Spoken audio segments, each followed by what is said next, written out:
Hello there. Hope everybody's doing good.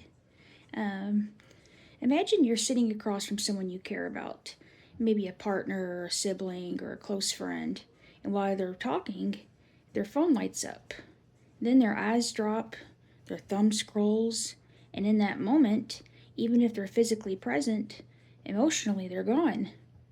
Today I want to talk to you about why it's being constantly on our phones is damaging relationships, and why social psychologists emphasize that positive face to face relationships are essential for our mental health, happiness, and sense of belonging.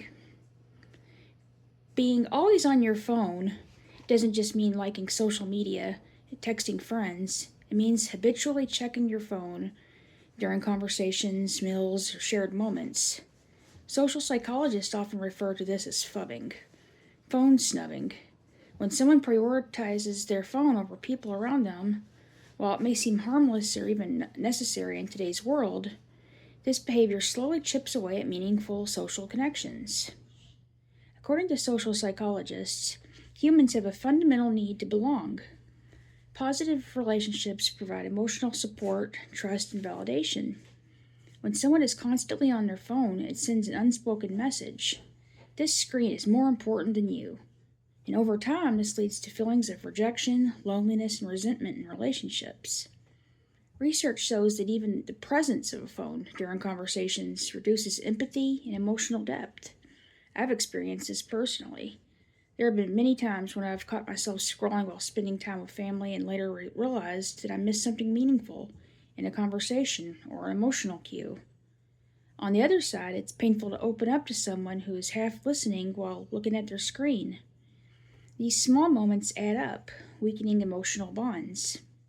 Social psychologists also note that digital interactions often lack the nonverbal cues, like eye contact, tone, and facial expressions, that strengthen relationships. When we replace real interaction with screen time, we lose opportunities for genuine connection, which can increase anxiety, depression, and even feelings of isolation. Positive relationships are not just nice to have, they are essential for psychological well-being. Social support acts as a buffer against stress and improves mental health. Strong relationships help regulate emotions, increase life satisfaction, and even improve physical health. When phone interferes with these connections, it undermines one of the most powerful protective factors we have. Social psychologists emphasize that quality matters more than quantity. Hundreds of likes or messages cannot replace one meaningful, present conversation.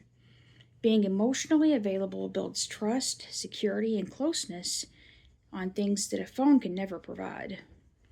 One effective strategy is creating intentional phone free moments. This doesn't mean giving up your phone completely, it means setting up boundaries. For example, you can put phones away during meals or conversations. You can use Do Not Disturb during family or personal time. Or you can designate specific times for social media instead of constant checking. I found that even small changes like placing my phone face down or in another room make huge differences in how connected I feel to others. These boundaries signal to the people around you that they matter, and they also retain your attention and presence. Another strategy for practicing mindful phone use is before reaching for your phone, ask yourself, am I avoiding something or am I choosing connection? This awareness alone can shift behavior. In a world that constantly pulls our attention to screens, choosing people is a powerful act.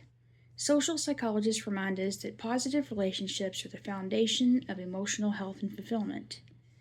Being present, like really present, strengthens bonds, it builds trust, and meets our deepest social needs.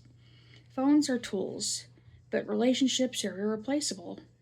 By putting the phone down, even briefly, we choose connection, belonging, and mental well being. Thank you.